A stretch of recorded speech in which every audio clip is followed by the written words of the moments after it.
Student Wellness Center.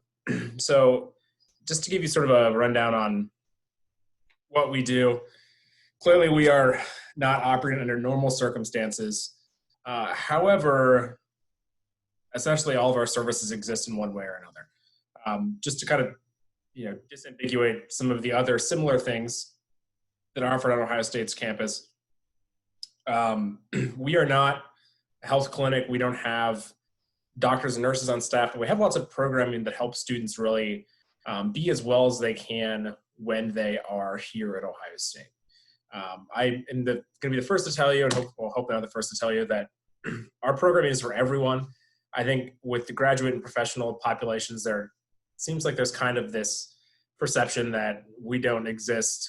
We exist solely for undergrads, and that is not the case. Anything we're talking about here today is 100% open to undergraduates, graduates, part-time, full-time.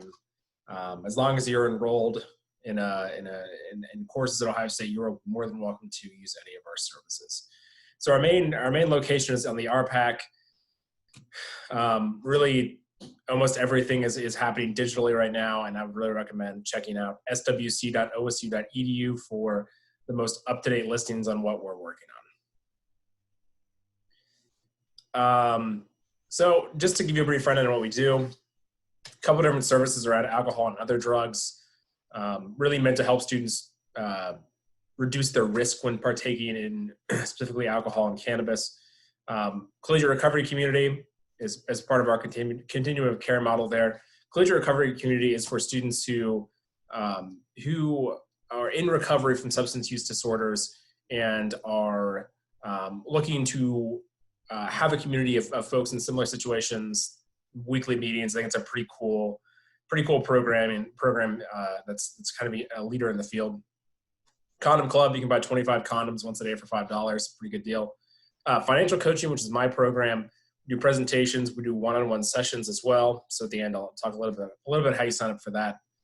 HIV STI testing, a registered dietitian on staff, a couple of different programs around having healthy relationships.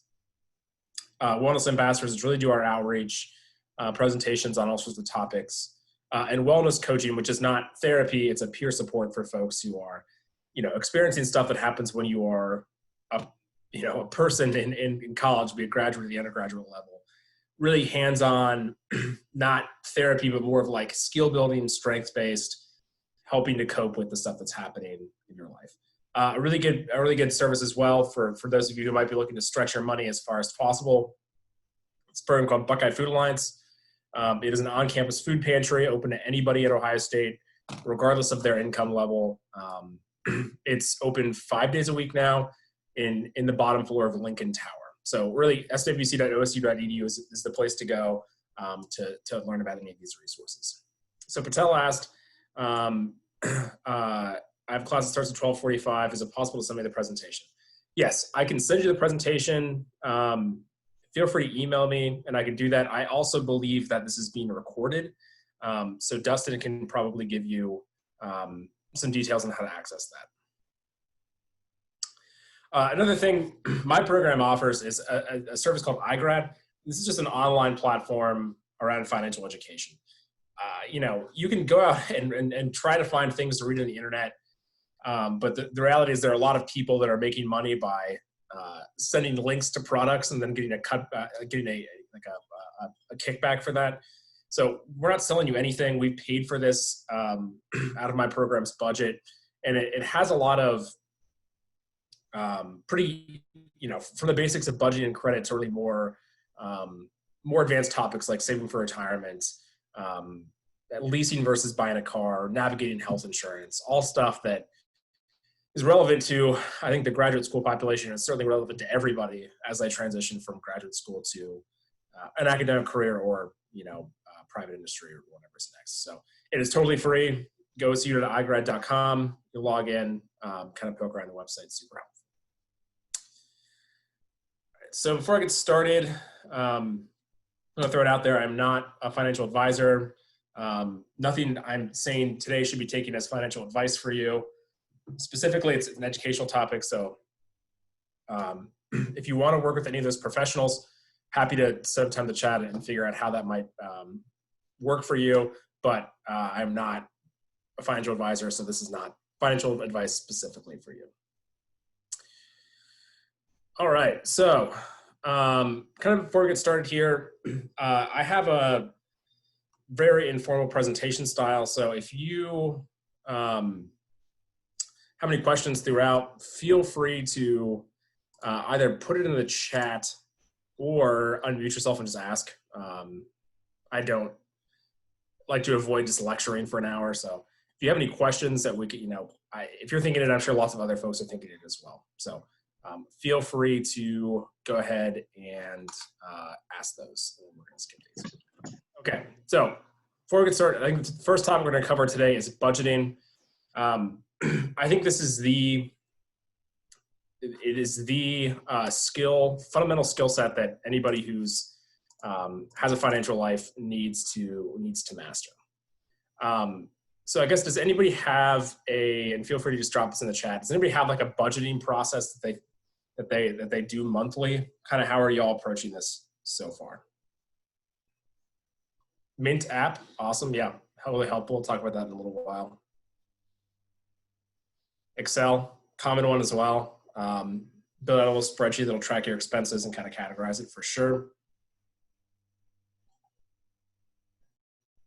Anybody doing like the look at your bank account and pray at the end of the month strategy? Calendar notifications, awesome. Yeah, it's a good one. Auto pay, yeah, can certainly be helpful, especially if your income is pretty stable. Credit union, Excel, yeah, a lot of banks or credit unions kind of offer, it's sensitive, sort of offer an automatic expense tracking deal. So good, I think everybody should do something. If you're kind of on the graduate side of thing, where maybe you have an assistantship, not a ton of money, so you're probably pretty concerned about making it stretch as far as possible. Maybe if you're more on the student loan side of financing your graduate school, controlling your living expenses is going to be ultimately the most direct way you can make college cheaper. So I think it's a good time to think about your strategies for managing your money, kind of at the beginning of your graduate school, or it's a new semester, kind of time to revisit that. So I think I don't view budgeting as like an exercise in austerity. I think you should budget with goals in mind, and think long term here, think short term, think medium term here. Ultimately, I think that the objective of a budget should be to align your day-to-day spending with your long-term goals. So what are some financial goals that y'all have? Again, feel free to drop it in the chat or unmute yourself if you want to share. My big long-term goal is to have an off-the-grid cabin in the mountains where nobody can email me and I'll just read all day. Buy a house, nice, yeah. Home ownership is a big one. I think it's on the mind of a lot of graduate students, certainly. Awesome. Tiny home. I'm not sold on the idea of the tiny home, but if that's their thing, absolutely. Pay off loan debt. Yep, student loans is going to be a big topic as well. Invest in a safer or reliable vehicle. Yeah, buying a car or getting a better car, certainly. So I think is a good goal.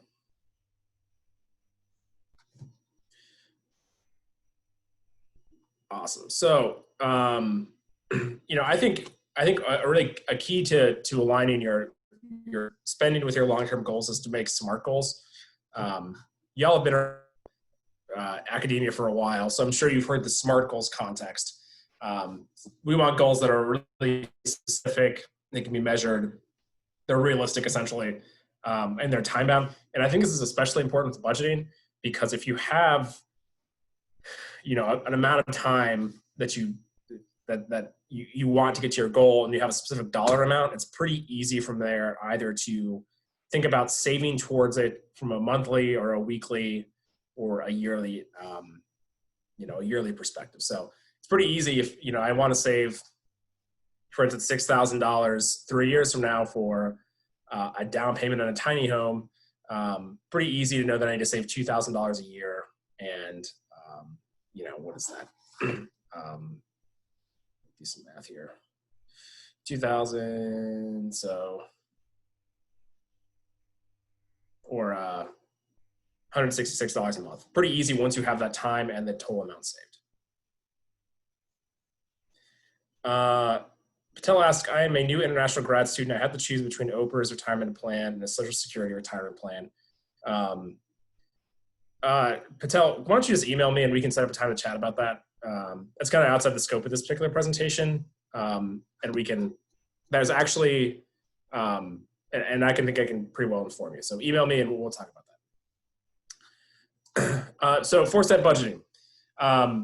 Got to know your goals. Once you know your goals, you have a pretty good sense of how much you save monthly, and then track your spending.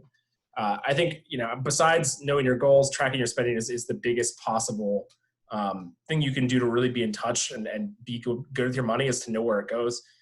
It takes a little bit of ownership, and it might look in the mirror a little bit, see that you spend a little too much money on certain things. But really, I think it's an important way to check into with yourself, because if you don't know where your money goes, it's kind of hard to realize what you need to change to meet your goals. I think a really good exercise, if you're pretty well into your graduate school career, looking back the last 2 to 3 months of expenses to kind of see where your money's gone, make sure to toss out stuff like moving expenses, because obviously those are going to be biannual or annual expenses, to really see where your money's gone and check back in with your goals and make a decision about whether or not your spending is really compatible with your goals. And again, I'm not here to say you shouldn't spend any money. I'm here to say you should maximize the value personally you feel from the money you have, and be creative, right? I don't think it necessarily means you have to consume less or really change your lifestyle that much. It's just about cutting back on the things that aren't as important to you, or being creative. Back when I used to leave my house, I my office is in the RPAC, which is Ohio State's main gym. And I was spending a ton of money on coffee there, because there's a dining facility there. And, there's no reason for me to pay $3 for a cup of coffee 5 days a week, right? So I ended up just purchasing a little pour over rig. There's an upfront cost there, but now instead of buying $3 cups of coffee, I'm making it myself for 15 cents, which is over a couple of years or even a couple of months, adds up to a lot of money. So really be creative and figuring out the ways you can spend less. That's Buckeye Food Alliance, to kind of get some of the staples so you can spend less on groceries, whether that's changing some of your consumption patterns around cooking versus eating out, whatever. I think y'all could pretty reliably identify ways that you may be overspending if that's the case for you. So when you're actually looking at your expenses, I'm going to provide a couple different categories that I think will make the way that I think about expenses in a way that I think should be pretty actionable. So when you're starting to budget, the easiest place to start is your fixed expenses. This is anything that doesn't change month to month. Probably can't change much of this, maybe because you're locked into a contract, but they're also the easiest to predict. So what are some fixed expenses that y'all have in your financial lives?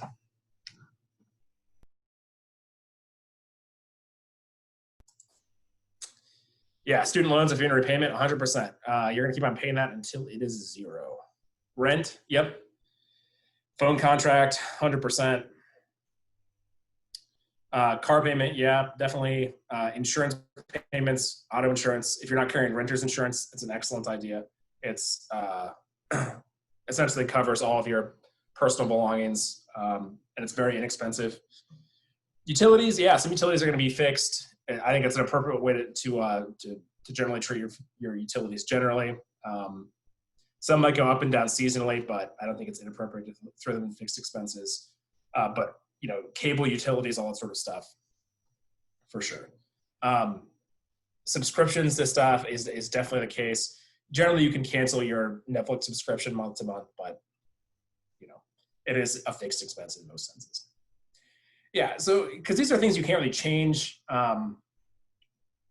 at least in the short run, I really encourage folks to think about like, for the next lease I sign or the next, or my mortgage or my next car payment, right? If you can potentially, consider really how that decision is gonna affect your monthly budget. It's not just this month of rent; it's the next 11 months. Or if it's not, this year, it's not just this month of your car loan; it's the next 36 months, right? So, really being conservative with your fixed expenses, I think, is a good idea to give you the most flexibility possible.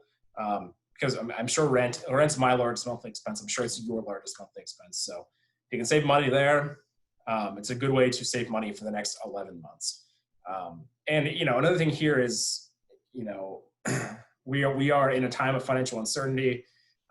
Nobody saw COVID coming, and if you have to lower your expenses because of your job loss or a spouse's job loss or any other financial event, if you're locked into a really expensive lease, you're kind of in trouble. And if you can really lower your fixed expenses, you can have more flexibility financially. Even for something better, like I'm going to pivot careers and do something way different, but I'm going to pay less. If you're not locked into like a huge auto payment or a huge rent payment, it'll give you additional flexibility to make those pivots in the future. So variable expenses are those that change month to month.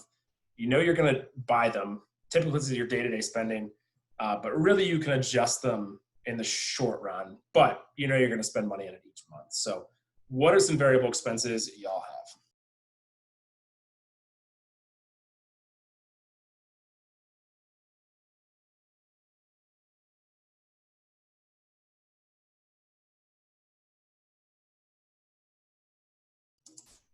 Yeah, groceries 100% is the big one.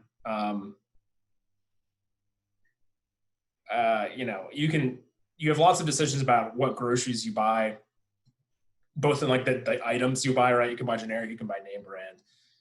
But if I'm shopping at Kroger and I want to spend less, I can buy different stuff at Kroger, or I can go to Aldi, which, if you're not familiar with Aldi, is a super cheap German grocery that exists in Columbus.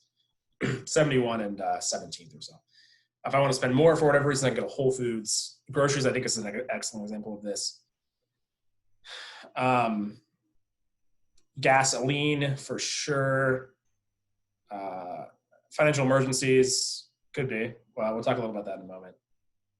Going out, yeah, whatever it is you do for fun, it's going to be in this category. OUAB is a great resource to like look for alternative, subsidized or free things to do with your time, especially when things are normal again. Medical bills, yeah, if you're doing that monthly. Transportation, like gasoline, yep, definitely. Public transit. Prescription refills, if it's monthly, yep. All my friends are getting married, yeah, there's certainly like the time between 22 and like 33 is expect to spend a couple $1,000s. Spend a lot of money on on wedding stuff over that time. So yeah, I think really your day-to-day pets, certainly. I think your variable expenses, the stuff you buy day-to-day, are really the ones that are most under your control, because you're not necessarily locked in here. You can change your lifestyle and spend less money. So this is where I encourage students, if they're or work with students to spend less. It's usually in these areas as far as dining out, groceries, just sort of your day-to-day lifestyle, because you're not locked into these things and you can generally change them fairly easily. Just some helpful resources that are good. A lot of you mentioned that you use like an app with your bank, which is awesome. If you just use one bank, it'll just kind of categorize your spending as you go. Super easy. But if you're like me and you have a couple different banks you work with, you might find an app like Mint or You Need a Budget to be helpful, because you can like log in with Mint and then have it view your different bank accounts and kind of aggregate your spending as you go. So, if I get groceries on my PNC card and then my Discover card, all that information is going to be put into one place so that I can really clearly see where my money's gone. Mint's free. You Need a Budget, costs money, but I think it's a little more forward thinking in a sense, because Mint just kind of like tells you where your money's gone. Unit budget makes you kind of budget ahead of time. So you put your money into like mini funds sort of to think of. So it's just a designation in the app. And as you, the next time I get paid, okay, I need to buy groceries. So I'll put some money in my grocery fund. I'm going to go on a trip here in a few weeks, put some money away for that. And then if I have some left over, it prompts you to think about where should this money go? And it's a great way to be forward thinking about like, okay, maybe I need to put this into a fund for an emergency. Maybe I want to save this for my next car down payment, whatever it might look like. I find it to be helpful, though. I think it's free for students for a year, but it does have an expense. So this is what Mint looks like. This is kind of an older version of that. Tell you what your cash is like, any debt you have. Though if you have $32,000 of debt and $18,000 or $32,000 of cash and $18,000 of credit debt, and have a conversation with someone about that. It kind of helps you budget. It gives you alerts if you're over budget in areas. It gives you like nice visual breakdowns of where your money's gone. You kind of see that here. And then on the right here, you can see it kind of sets individual budgets for various things. If you're, and you can set up to give you notifications about it for like 50% of the way through, 75% of the way through, you've reached your budget. So it's a pretty good way to stay in touch with that. Kind of like I said, you need a budget works a little differently. You go through your various expenses. And this available amount is kind of what you've put in there minus what you've spent out of it. Then as you spend money, it kind of goes from your available to your activity section. So it's pretty forward thinking in a way that I find to be pretty helpful. So irregular expenses are those that are not regularly occurring and can to an extent be difficult to. Sorry, I just had a fake sneeze. But can be difficult to predict. So this is not something that's going to happen weekly. It might happen annually. It might happen to you randomly, but can be kind of difficult to deal with. So what are some irregular expenses that y'all kind of have in your life that might kind of be a pain point for you financially? Yeah, medical expenses are a big one. It's easy enough to like budget for, like your biannual doctor visit, if you know what your copay is, but some unexpected event like breaking your leg could cost several $1,000s in surgeries. So I think that's an excellent example. Travel. Yeah, travel's a big one that I think is overlooked. And it could be for pleasure, like going on vacation, but it also just be like, my regular going home to see my family or unexpected travel as well. Car problems, yeah, perfect example. You can probably have a pretty good sense of like what your, you need an oil change biannually, but somebody hitting your car and having to pay your deductible, probably not something you explicitly budgeted for. Bike getting stolen, yeah, sorry to hear that. Definitely get renter's insurance, that would be covered. Yeah, and medical expenses, yeah. So, I mean, this is a perfect example. They can be difficult to deal with. So, and I kind of treat savings and irregular expenses similarly in some ways. Savings, I think one way to think about saving for these events is either to like, if it's like medical expenses or something that's fairly predictable, maybe like auto repairs, you can think about like, what's my historical spending over the course of a year? And then just think about putting money towards that monthly to get there. So that you're establishing a little bit of a savings that's available, that's there to deal with that. If you're looking to save for various things, I think really having that set up so there's a time and there's an amount makes it pretty easy to just contribute money to a monthly to kind of go where you want to go. So in that sense, you can kind of save for big ticket items or whatever, the same way you might save for regular expenses. Another option is like to just have an emergency fund. And I think it's difficult when you're a student because you don't have a ton of income. And you might just be like you might just be treading water financially, which is fine. But especially as you work towards being a professional or a postdoc or whatever's next for you, establishing some emergency savings, I think, is incredibly important, because things go wrong. I think COVID is a perfect example of this. You just cannot possibly predict what's going to happen in the future. So having enough money to deal with those expenses is super important, because if you don't, kind of where do you go from there? Maybe that's credit cards. And if you can't pay off your credit cards, now you're in credit card debt, which is not an ideal place to be. Maybe some of you folks have access to friends and family who can help. Maybe not, but especially if you're just starting out, you don't want an event like COVID to really cause you lots of distress. Madison asked, what is the name of the other app than Mint? So it's You Need a Budget. I'll drop it in here.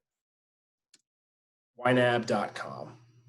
It's also on the Apple Store, or probably on Android. So, just some tips for saving in emergency funds as well. The online banks, this is a lot truer than last time when I made this slide, but online banks typically have higher interest rates. It used to be like, if anybody has a savings account with like PNC or Huntington, you're getting like 100th or 10th of a percent annually.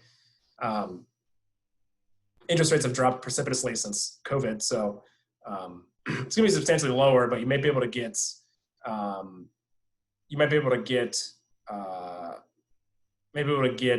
at least somewhat of a higher interest rate, like 1/8 of a percent or 0.8 of a percent rather than 100th of a percent. I don't think it's helpful with an online bank, and an online bank is one that just doesn't have a physical location you can go to. Like I bank with Discover as my primary bank. I can't physically go there because they don't have any physical locations. So I have to move money around digitally, which works fine for me. Might not work for you, but that's okay. It's also helpful, I think, because like having a separate emergency fund online, at least when I wasn't primarily banking online, kind of puts a little like physical distance, not really physical, but a little distance between you and your money, which is good if you're looking to establish savings and don't want to spend out of it. Just kind of that psychological difference between them, I think, was helpful. And automating is a good idea as well. These are not updated, but before COVID, you could get a pretty good interest rate on some of these online banks, but it's more like at 0.8 of a percent at this point. This is accurate though for in-person banks. You're going to see interest rates of 100th of a percent or 1/10 of a percent if you're lucky. But that's it's probably even worse now. Okay, so saving strategies. If you want to automate some savings, automating is a good idea. If you're thinking about starting to save for retirement, if you're in that position, or you're just looking to save money on a regular basis, one thing you might do is a direct deposit split where, maybe you're saving 75% of your money to your checking account. The other 25% is going to your savings account, or whatever that looks like for you, maybe 90-10, 90% to checking, 10% to savings. You could also do something like that to a retirement account if that's what you're working with right now. That's one option. You can also do this just with your kind of banking infrastructure. A lot of, I know my online savings account allows me to set up recurring transfers. So do my investment accounts. So, you can kind of, you can make pretty much your entire spending automatic. You can set up your credit card to pay it off in full. You can set up your retirement accounts to pull money out of your checking accounts. So if you have pretty stable income, setting something like this will make your financial life a little easier, especially if you find yourself missing payments or missing bills or whatever. Just kind of going through and setting them automatically, generally, but also to automate your savings is a good idea. This is from a gentleman named Ramit Sethi, who writes a good book about personal finance. So I'll talk about it a little bit later. And there are lots of apps that work in this area too. Acorns lets you round up. So if you spend $2.10 on coffee, Acorns will let you round up the next 90 cents to stick in your savings account or whatever. Chime and Digit work similarly. This works for you fine. I think it's probably better just to have a budget and being sort of more disciplined about spending money, about sending money to savings. But again, this works for you. Fantastic. There are apps out there that are meant to help you save money. And this seems like more of like a trick of behavioral finance rather than like having a really structured financial life that'll let you set aside money monthly. So after you know kind of where your money's going, you know how to track your spending and save money, come up with a plan. Think about where you're spending, think about what your goals are, and then kind of draft a plan to get there. And be willing to adjust, right? I think if you're not good at budgeting, that's fine. It is a lifetime skill. If you can be great at it by the time you're 30 years old, awesome. It's just about getting there and willing to adjust. So make sure you're budgeting for things that you want to spend money on. Set a budget that's realistic to you. Because again, if you're budgeting yourself into a corner where you can't do anything but sit around your house, it's just not realistic. Budget for the things you want to do, and be willing to cut back on the things that aren't important to you. I feel like a lot of people are like have lofty goals for how they budget, but aren't really consistent with their lifestyle. So make sure you're budgeting for the things that you enjoy. This should not be an austerity exercise. It should be a goal-based exercise, so that you are still having fun and doing the things you want to do. Patel asks, what is the best way to get discounts around OSU? I don't know. I don't know if there's some like student website that compiles discounts. I'm not super sure about that. If anybody has any ideas, feel free to drop those in the chat. Neil has chimed in with a endorsement of Acorns. So there you go. Awesome. Any questions about budgeting? I can answer now.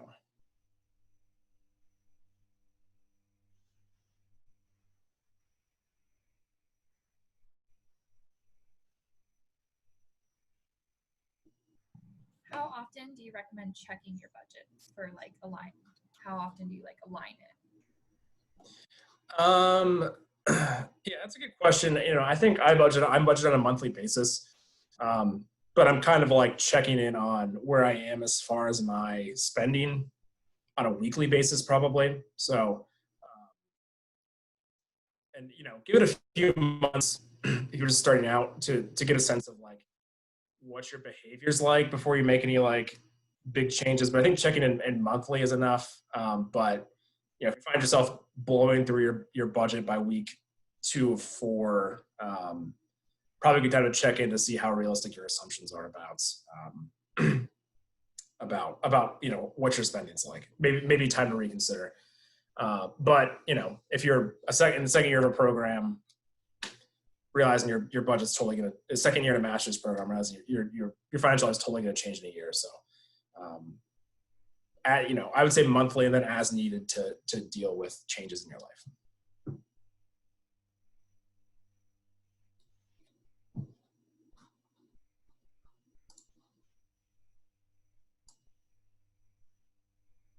Anybody else?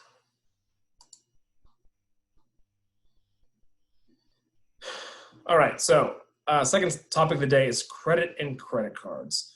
What are some reasons to use credit cards? What are some reasons to use credit cards? We'll just start there.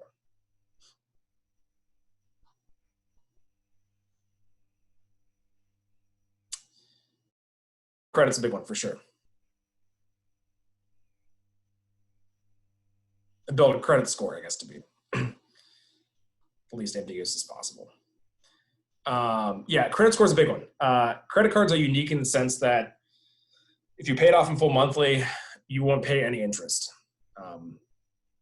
It's pretty good. It's a short-term loan. It kind of you can use for various reasons, and that's unique about than other ways to build credit, which include generally paying back for like an auto loan or a student loan or whatever. So if you're paying back anything else, essentially anything else, you're going to pay back with interest.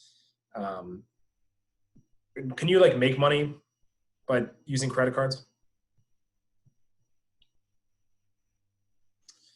Yeah, you can do credit card rewards.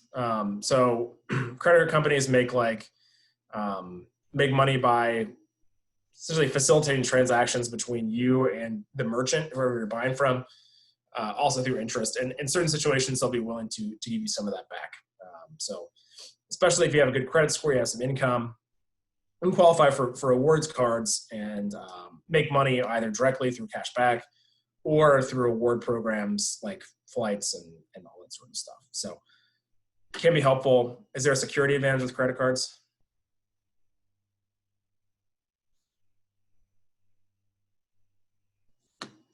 Yeah, there is. So if somebody steals your credit card, they're spending the credit card company's money. And oftentimes they'll just say explicitly in the user agreement that fraudulent spending is not your issue. It's going to be dealt with by the credit card. If somebody steals your debit card, oftentimes your bank will work with you, but they've taken money out of your account, right? So your money is at least gone temporarily. So there are some benefits there as far as security as well. Are there risks to using credit cards?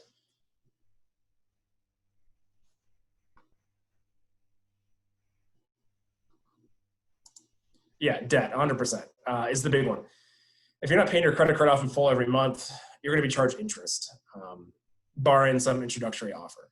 So it's often 15, 20, 25% interest, which will add up to a lot very quickly. So, if you're not able to make payments in full, you can really get yourself in trouble as far as credit card debt. And I work with pretty frequently graduate students who are paying for their programs primarily with student loans, and then they're too busy to work. And what do you do with your credit card debt at that point? You pay off your credit card debt with student loan money. It's just not a good scenario. So staying out of credit card debt is really important. You can also hurt your credit score with a credit card for not using it well. So those are the risks. It can build credit, can also hurt it. You can get free money. You can also get into credit card debt, which is costing you more money. But it is an appropriate tool in some ways to build credit because it is free. We'll skip that. So credit report. So to take a step back, talk a little bit about the credit reporting system in the United States. Once you start borrowing money for stuff in a formalized way, not just from like your friend or your parents or whatever, credit card companies report or whoever has lent you money report information to the credit reporting companies.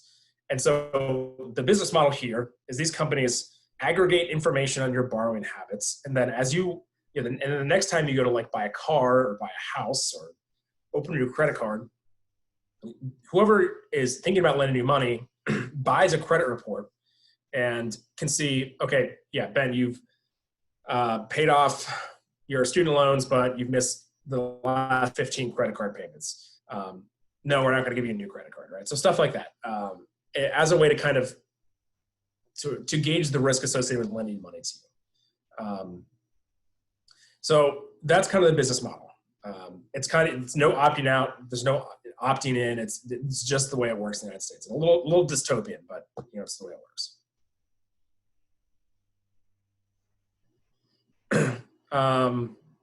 So Neil asked about balanced credit cards and how they can be useful for transferring debt.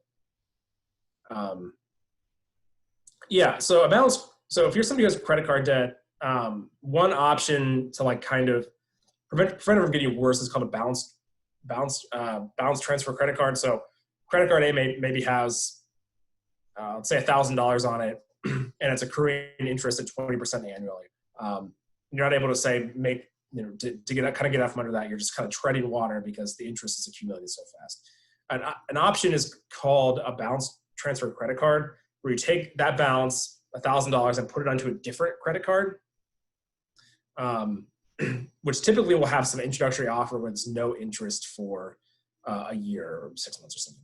So, I don't think, in terms of dollars and cents, it can make sense making sure that there's no like transfer fee that's going to change that equation. So, maybe you'll get, you won't earn any interest for 6 months, but you're assessed a 15% fee to move everything over. Well, from a dollars and cents perspective, it could, it's not going to be all that helpful. But if you get something that, you're not charging any fees with, from a dollars and cents perspective, it can make sense. But I think, my hesitation with that is like, are you just kicking the can down the road?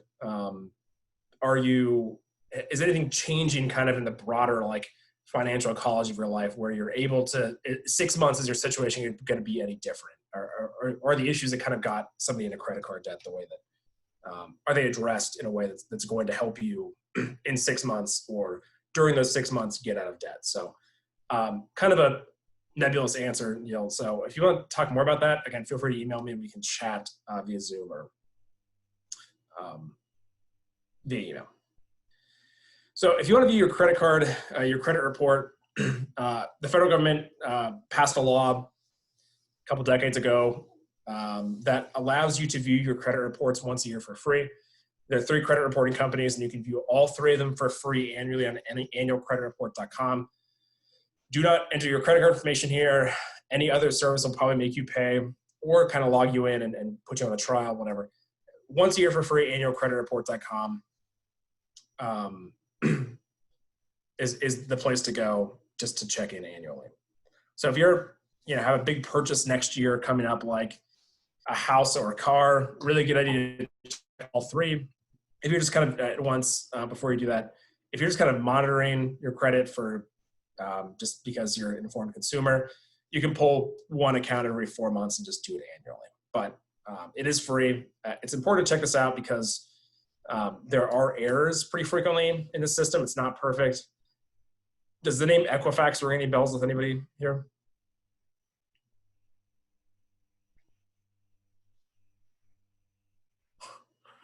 Yeah, not in a good way, right? Equifax had some, aggregates all this financial information, everybody, like your social security numbers and your debt information, but yeah, they had a ton of data stolen. So even more important than ever to keep track of what's on your credit report because could be floating out there somewhere.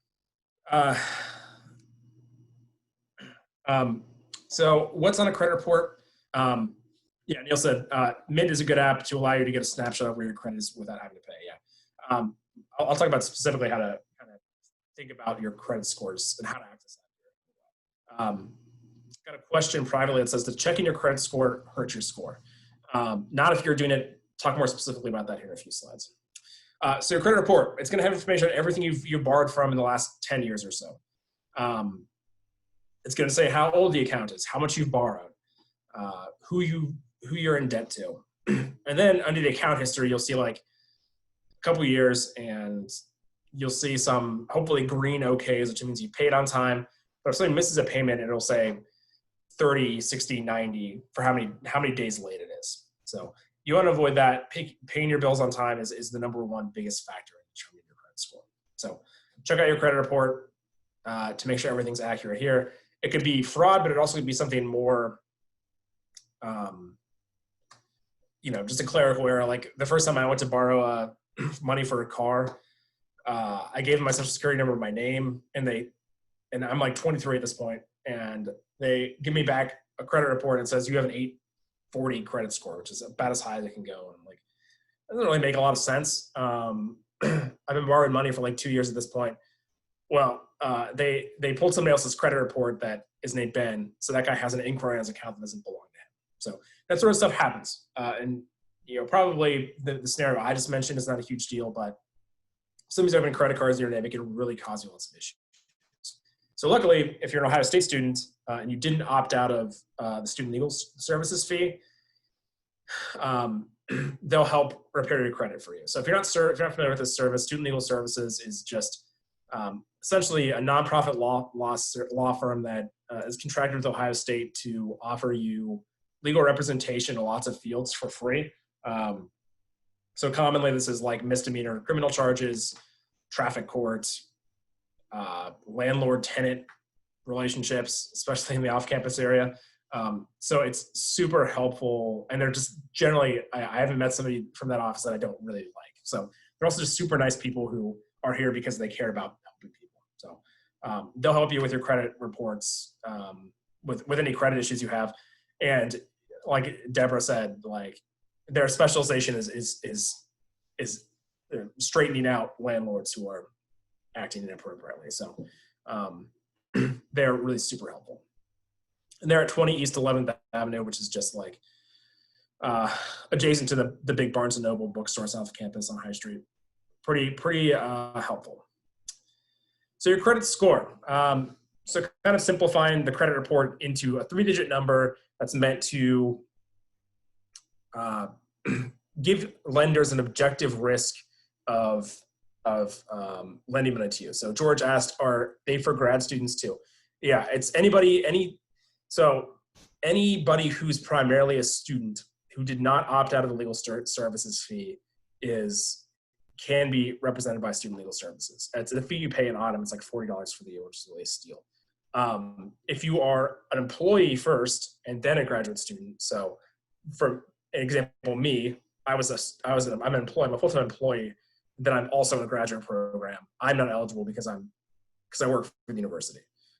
But if you're a full-time grad student who's not a full-time employee of the university, yes, it's open to everybody. And $40 a year is an insanely good deal. A billable hour for an attorney is like $200. Okay, so your credit score, what does it impact? The cost of loans, right? If you're going to be given a loan. If you go to buy a car with an excellent credit score versus a bad credit score, the difference in the interest you pay annually can be several percentage points, which really adds up. As far as credit cards, how much you can borrow, the interest rate, which hopefully shouldn't matter if you're paying it off in full monthly. Some employers check credit scores, which seems kind of discriminatory to me, but I don't know. And housing, especially, because a landlord might be entering a year-long lease with you, they're probably pretty interested in what your bill paying behavior is like. So, but I think the big dollars and cents perspective here is like when you go to borrow money for something, for a house specifically, these interest rates are high. They're much lower right now, but you kind of see if you're in this top tier of FICO scores, and FICO is just the Fair Isaac Corporation, which is the largest credit scoring organization. If you're in that top tier of credit scores, 760 to 850, you can see like what your interest rate or APR is like. It's 4.2% of this at the top, but if you're in this bottom tier of credit scores, it's 1.5% higher. That plays itself out in the monthly payment too. It's about $300 more per month. And if you look at this graphically over 30 years, everybody pays back the $300,000 they borrowed, but if you have bad credit, you end up paying $100,000 more in interest over those 30 years. So it is a lot of money, and people are all about chasing credit card rewards, but there's no credit card out there that's going to give you $100,000 worth of rewards over 30 years. So I think this is the big case for why your credit score matters. This is it, and it's less dramatic for a car loan for 5 years, right? But this is the big dollars and cents case. So what is your credit score made of? It is an algorithm they create that's proprietary, so you're never going to see some formula that's really going to tell you this. But the biggest percent is 35% is your payment history. This means paying your bills on time. If you have an installment loan like a car loan, just pay what they're asking for. If you have a credit card, it's a little different. You just need to make the minimum payment, which can be a very small percentage of what you borrowed overall. So, obviously pay it off in full every month to avoid credit card interest, but at the very least, make the minimum payments so it doesn't wreck your credit score. Another 30% is your utilization rate, or what percentage of your overall limit you're borrowing. So if I had $1,000 of credit limit on a credit card, and I charged $500 this month, I'm at a 50% utilization rate. Math's pretty easy. Generally, you want to use less than 30%, with less than 10% being ideal. But under 30% of your overall credit limit across all your credit cards is kind of where you want to be from a utilization perspective. So if you're thinking about getting started building credit, if you're a little nervous about spending too much, one thing I always recommend is just like put Netflix on your new credit card, lock it in your desk drawer, and then just set your checking account to pay it off automatically monthly. And that's a pretty simple way to make your payments on time and use very little of your utilization rate. Length of credit history. So this is the one that's kind of difficult because you can't go back in time and make your credit history longer. So how urgently you want to think about building credit could potentially be based on what your future goals are like. If you're like, I 100% want to buy a house right after I'm done with grad school, and that's 2 years from now, I don't have a credit score. Yeah, probably pretty important to start getting started. If you're like 22, just got out of undergrad, you're not buying a house for 8 years, you don't have a credit history, maybe less urgent, but the credit history, you can't make it longer, and that can often be an issue for young borrowers. Types of credit, generally helpful, pretty small percentage, but it's usually helpful to have a combination of an installment loan, like a student loan or a car payment, and also a revolving line of credit, like a credit card that you can pay off and then reuse monthly. But remember, the point of having a good credit score is to avoid paying interest. So yeah, if I went out right now and opened an installment loan, my credit score would go up, but now I'm paying interest to have a good credit score when it should be the opposite. And then new credit is a big one too. So anytime you go out and apply for a new line of credit, and this will answer the question previously about checking your credit score. Anytime you go out and apply to borrow money. So if I'm going to the bank and saying, hey, I want $5,000 to buy a car, they're going to check my credit history, and that will affect my credit score. If I use annualcreditreport.com, if I personally check Credit Karma or any of those services, or a lot of banks just have like a FICO app on their phone, on their phone app, pull up and tell what your credit score is. If you're just checking it for your own information, does not have any effect on your credit score. So it's really the process of going out and applying to and opening new lines of credit that will affect your credit score. But the effect of these is like, they'll be gone in 6 months. But if you're about to buy a new car or a new house, especially, do not open a new line of credit right before closing, or you potentially derail your purchase. So just be strategic about that. This is just meant to show that your utilization rates in aggregate. So if you have 3 different credit cards and you're spending, it's about your cumulative usage of those 3 credit cards versus the individual cards. So if you got some new credit card that's a great introductory offer, put all your spending on that just to maximize your rewards, fine. Just keep in mind your overall utilization. And you can also go out and if you've had a credit card for a while, especially if you're transitioning to your professional life pretty soon, you're going to increase your income. You can always just ask your credit card company to increase your limit for you. It's an option, though. It's also, if you have more credit limit, potentially you can end up with more credit card debt. So be thoughtful about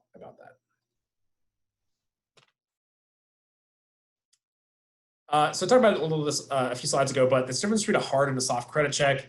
Hard credit check is when you go out and apply to borrow money, which does affect your credit score. Soft credit check is when you just check on your own. So soft credit check, no effect. Hard credit check will affect your credit score. So if you want to know what your credit score is, there are some companies like Credit Karma and Credit Sesame that will give you they'll pull a limited credit history and kind of give you an estimate of what your credit score is like. You or generally a company has to pay to see your actual credit score. So if you have, for instance, the Discover app and my PNC app will both show me my actual credit score because they're paying FICO to show that to me. So Credit Karma, Credit Sesame, fine services that are good to monitor, but it's not your actual credit score, and it can differ substantially from what your actual credit score is. So keep that in mind. So we'll skip that. All right, so looking at your credit score, generally you want to shoot for this high range, which is 720 to 850 generally. And once you're in that top tier of credit scores, keep on doing what you did to get there, but it's not worth worrying about, getting to the highest possible credit score. You get to the top range and it'll be fine. it just takes forever to get to 850, and it's not that any more helpful than being at 775. So, but if you're kind of in this mid-tier range, you're just getting started, or you've made some errors, you missed some payments, it's not the end of the world. Once you get into a better habits, you're paying on time, your credit score is going to improve generally. And if you're just starting out and you have like a 675 or a low 700s, that's fine. It's pretty easy if you're doing the things we're talking about as far as making your payments on time, limiting your utilization. You're going to be all set in a few years. Just it can take some time to establish that payment history, to establish that length of accounts, and you'll kind of shoot up there in no time. So might just take a little bit of time. Okay, so what we got left here is just a brief note on student loans, because I know that's probably relevant to a lot of you. Does anybody have any questions about credit right now before we pivot to that next topic?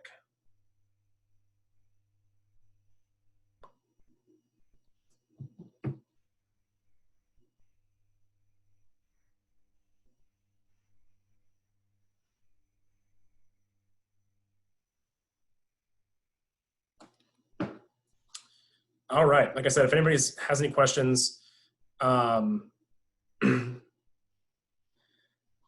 free to email me.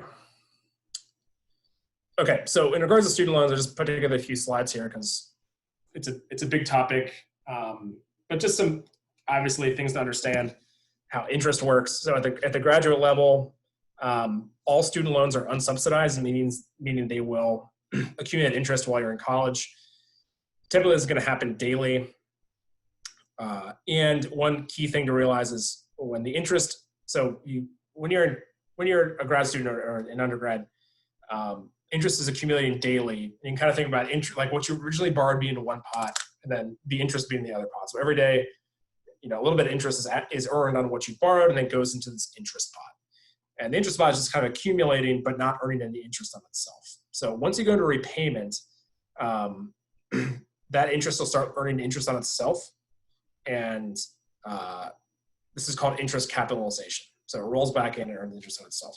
So one thing you can do if you're working potentially or have some income is pay down the interest as it accumulates to limit this interest capitalization effect. Because as interest earns interest on itself, instead of like growing in a linear way, it's more like an exponential growth curve. So that's one thing you can do currently to eliminate, if possible, to eliminate or to reduce the amount of interest you'll pay in the long run. So that doesn't happen until typically 6 months after you graduate and right before repayment starts. So how does this math work? $10,000 of student loans. Again, annual interest rate divided by the number of days in a year is going to give you your daily interest rate. So if you have $10,000 of student loans, you're going to accumulate about $1.25 daily of interest, or $37 a month. So multiply that by however much debt you have, and you'll get a kind of a sense of what your daily interest accumulation will look like. So we'll skip that. As far as helpful resources that exist, this is called iontuition.com. I'll drop a link here in the chat, which, oops, sorry, I just sent that to one student. Let me try this again.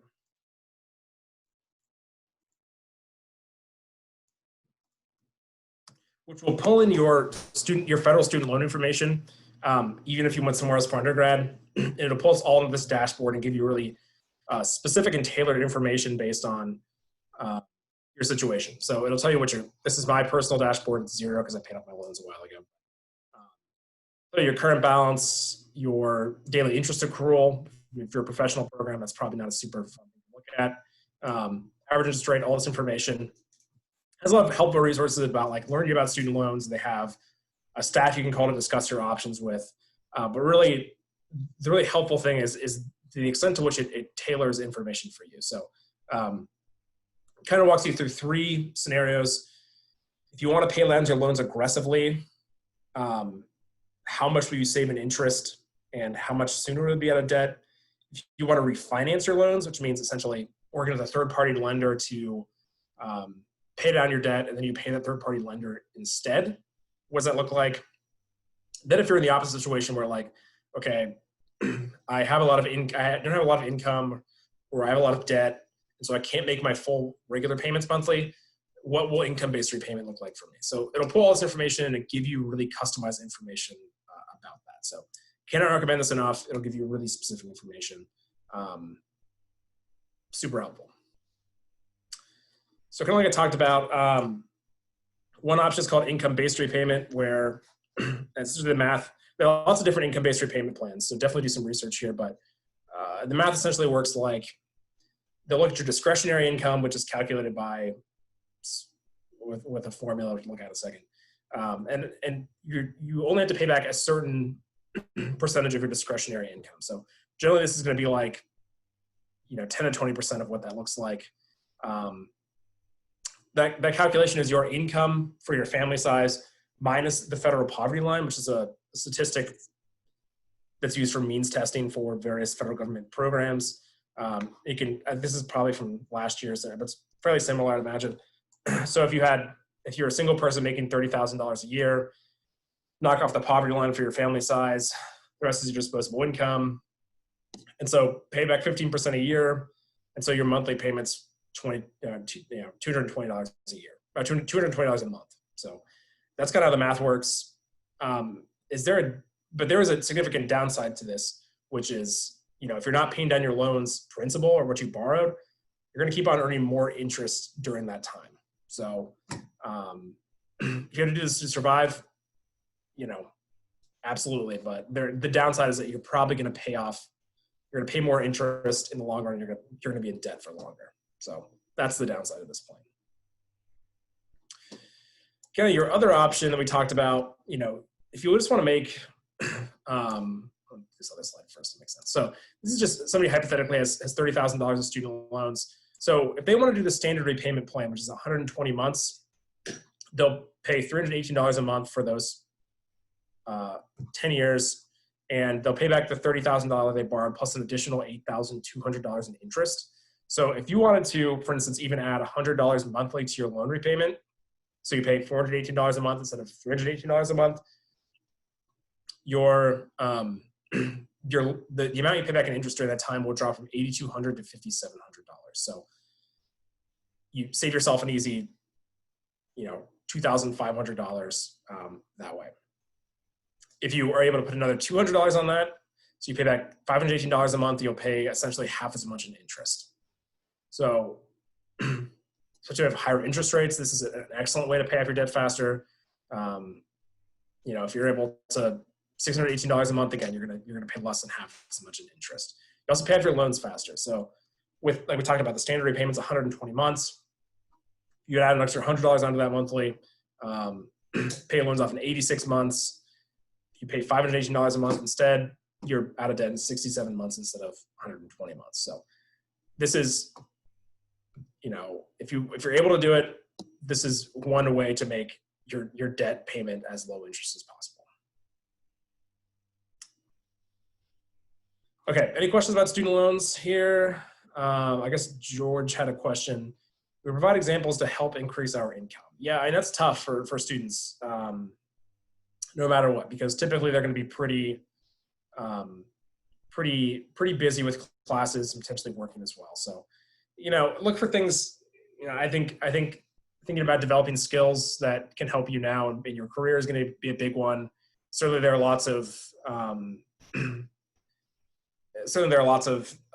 options like Grubhub and Uber and that sort of stuff that are pretty flexible and help you make more money.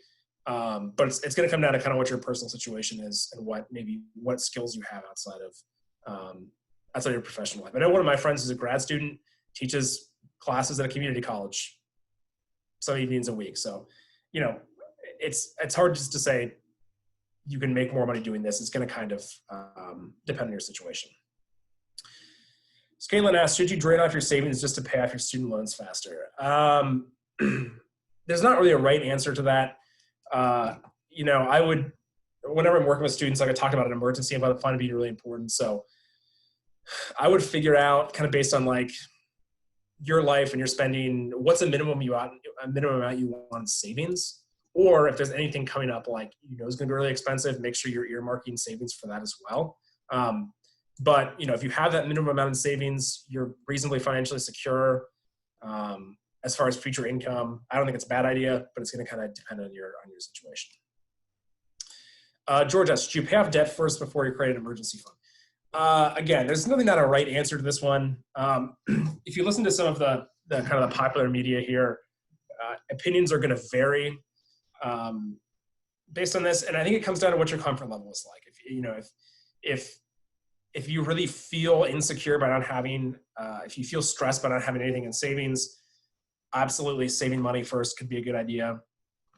If you just kind of want to like roll through your debt as fast as possible, I'm not here to say that's a bad idea, but I think you should at least have something saved, a few $1,000s to deal with whatever comes up.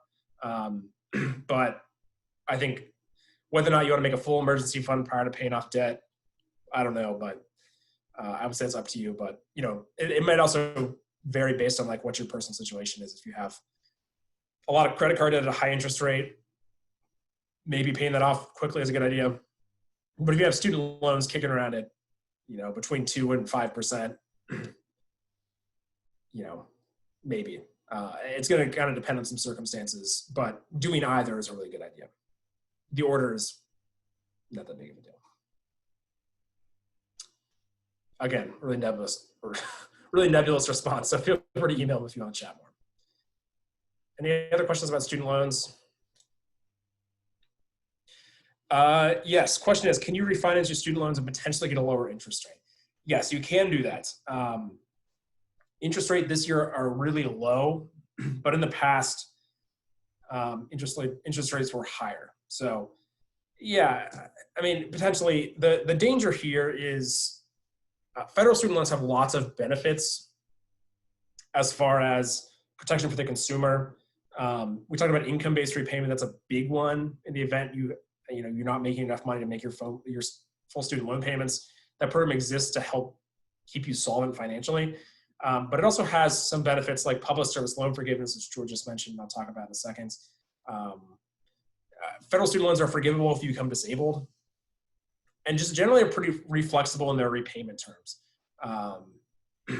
So if you're going to refinance your student loans, A, you need to make sure you can get a better interest rate, and B, you need to make sure you're planning for the contingency of make sure you really understand what you're giving up as far as the benefits that student loans have. That you've been missing out on, like disability payments. So potentially, there's ways you can hedge against this, like carrying more disability insurance, that sort of stuff. And it can be a good idea in the right situation, but you just want to make sure that the money you're saving on interest is really going to be worth offsetting, worth the additional risk that you might be having by having private loans. Especially if your plan is to get out of a graduate school, then make as much money as you can, pay off your debt as fast as possible. So they can make a lot of sense. But if your loans are going to be hanging on for a while, I would think make sure I'm being really calculated in my decision there. So George asked about the public service loan forgiveness program. Public service loan forgiveness is a program where if you work for 120 months in a nonprofit government education type role, sorry, that way wasn't accurate. If you work for a nonprofit, you work for the government, if you work for higher education, lots of different folks you can work for. After 120 months of payments, the balance is forgiven and it's not taxable. So the things to keep in mind here is that the first people became eligible for public service loan forgiveness last year, and there was like a 95% rejection rate. So it's a pretty technical program. You really have to keep your ducks in a row. And at least the past iteration of the program is not really borrower friendly. So, it's important to you, call your rep, I guess, and make sure you know that. And they know that. But, that's just the reality of it. A lot of people were rejected in the first go around. So really be detail oriented there. The other thing to keep in mind is that, we talked about the standard repayment time being 120 months. So if you are in the standard repayment time, after those 120 months, your balance is zero, there's nothing left to forgive. So, you really have to be on an income-based repayment plan for this one to make sense. But it is an excellent option for some folks. It would be a little scary. It is a little scary in my opinion, since it's not working terribly well, but it definitely could be an option. Like one of my friends is a librarian, and he's in the process of, he's in like year 6 of PSLF, and he calls his loan servicer every month to confirm he's still enrolled. So, we're talking about tens of thousands of dollars here. It's really important to be detail oriented in this one, especially given the state of the program.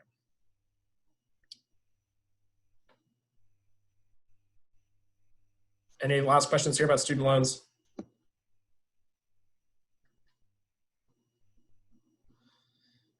Okay, so just some party recommendations here. What do I kind of listen to? What do I like from a popular, podcasts, books, etc. So Pete the Planner is a podcast I really like. He's also a syndicated columnist. But the gist of the show is that he's a former financial advisor, and one of his former financial advisor buddies have a service where they essentially have a call line. So your employers pay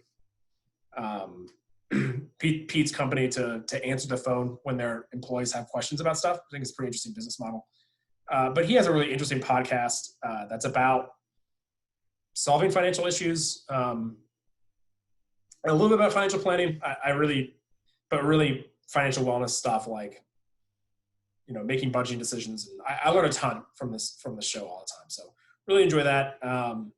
It's on Spotify and certainly iTunes and stuff like that. So I enjoy that show. Ramit Sethi, who I talked about earlier, is a author who has written, this is the second edition of I Will Teach You to Be Rich. And it's really like a pretty longitudinal book about personal finance, from like budgeting to investing, paying off debt, sort of stuff like that. I got it from the library, but it's also pretty cheap on Amazon. Might be worth checking out. If you want to get more into investing, iGrad, the research I talked about previously, has some pretty good courses on it. If you want to do a more in-depth dive, this is a good book. It's called Bogglehead's Guide to Investing. It's specifically about mutual funds. Pretty much everything you need to know to get started. Not a super fun read, but I got it from the library. Generally pretty accessible to anybody, though. The chapter on tax efficiency is not a page turner, but generally you can slog through this one in a week if you really want to. NerdWallet, if you're looking at specific financial products, I like the NerdWallet website. So if you want to compare credit cards, student loan refinancing companies, banks, online savings accounts, whatever, it's a pretty helpful resource there. Looks pretty slick. It's a good way to aggregate lots of information on these accounts in a pretty digestible way. I use it all the time. It's super helpful. And finally, I think I'd be remiss not to mention Dave Ramsey. He's one of the most polarizing folks in the personal finance industry. So, but I will say that his plan is very effective for some folks, but has a very anti-credit sort of mantra, way more of a dogma, I would say. And it's a good book. That really it does help a lot of people into getting out of debt. So it's worth the read, even if you just want to kind of see a different perspective on things than I have. Get this one from the library. He's also got a podcast. Yeah, his kind of thing is he's kind of a gruff conservative guy, and he'll rip on people occasionally, which is pretty funny. But worth checking out if you're interested in reading more. And that's all I got. So we have some time to hang out here with any questions. Like I said, if you want to follow up with me via email with any questions, you're welcome to do that. If you want to meet with a financial coach, which is who I primarily my job, is a peer financial coach who's going to be a student as well, to talk about whatever. You can do that by going to go.osu.edu/yourfinances, and they'll take you to our homepage, read a little bit about the program, and you can schedule a time with a financial coach. But like I said, if you want to email me, specifically, I think there's a question about retirement stuff and international students. We can find a time to chat. Or if you just have a one-off question, feel free to email me. But I'll hang out here for a while. So if you have any questions you'd like to ask, feel free to do so. And I just thank you, Ben, for that. We appreciate you so much. Yeah, so hang on for questions. The other thing that I'm going to put it in the chat here, we have a registration I have a registration link that I'm going to send out for next week's workshop as well. So if you really enjoyed today with Ben, because he's awesome, feel free to sign up for a workshop for next week called Communication Styles. And I'll send that right now.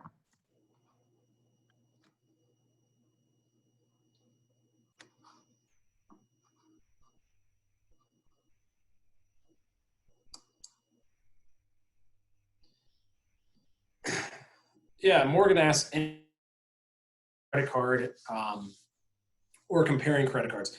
Yeah, that's a good question. I think to take a step back, take a step back. I think it's worth considering like how credit card companies look at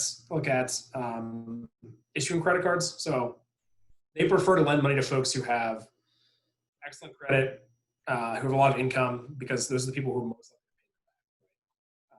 So with that in mind, if you really want any of like the premier credit cards, you kind of want to fit in that profile. And so as far as choosing individual credit card, you want to look at kind of a couple things. The interest rate, obviously you have to pay your credit card off in full every month, but that's not the case. The interest rate might be important to you. The rewards rate, like what percentage of your spending are they going to get back to you? And then if there's an annual fee. So some of like the really top tier Amex cards have a lot of benefits, but also like, kind of an annual fee of $500. So you got to spend a lot to really offset that annual fee. So if you figure out your spending, you can kind of you can do the cost benefit analysis here to figure out what might be most appropriate for you. There are also a lot of credit cards out there that don't have an annual fee. So, credit or nerdwallet.com is a good resource that'll give more specifics. There's all kinds of subreddits about people who talk about this all day. So you can do some research and also considering how it might fit into your kind of financial ecosystem. Honestly, I use a Discover card because I bank with Discover and it's super convenient. So it's not, kind of figure out what might be best for you in that. Mangu asks, how do I evaluate the risk of applying multiple credit cards? Well, the risk is you might hurt your credit, right? So if you're applying to 5 different credit cards this month, you are going to take a hit on your credit score, which may or may not be worth it if that drop in credit score is going to hurt you somehow. But if you're just churning through credit cards to make a bunch of money that way, and you're not making any big purchases in the future, like a house or a car, it's not going to be that big a deal in the long run because all these inquiries are generally pretty short-lived. But if you're opening a bunch of new credit cards, you have a bunch of young accounts in your on your credit profile, which will drag down the average of your credit history and hurt your credit score as well. So, make sure you're able to manage your cards well, that you're paying them off in full. So I think this is more of a management question and also a goals question. Like, what's coming up for you that you might have to, if you have a bad credit score, how is it going to hurt you? Or if you can't manage them well enough as far as making payments, how might that hurt you as well? So, as long as you can manage it okay, you don't have any big payments coming up or big purchases coming up, I think you'll probably be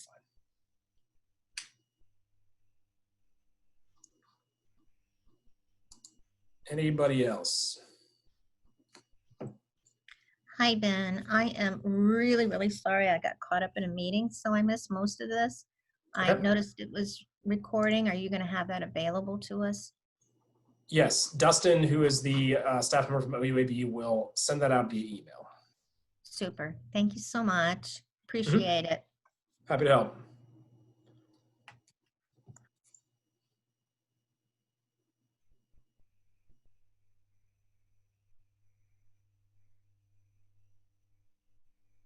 Awesome. Well, you have Ben's email there, rains.56@osu.edu. You can always email the Grad Prof account as well, OUAB Grad Prof at osu.edu, and we can get you connected to anybody on campus. So again, Ben, thanks for taking the time to present with us today. We look forward to hosting you maybe again next semester, maybe even at the end of this semester for a 2.0 workshop and kind of taking a deeper dive. So we appreciate you so much. I will post the recording. I'm going to go ahead and cut that recording off now. But thank you all so much for attending. And Ben, thanks again for presenting. Happy to help. All righty. Take care.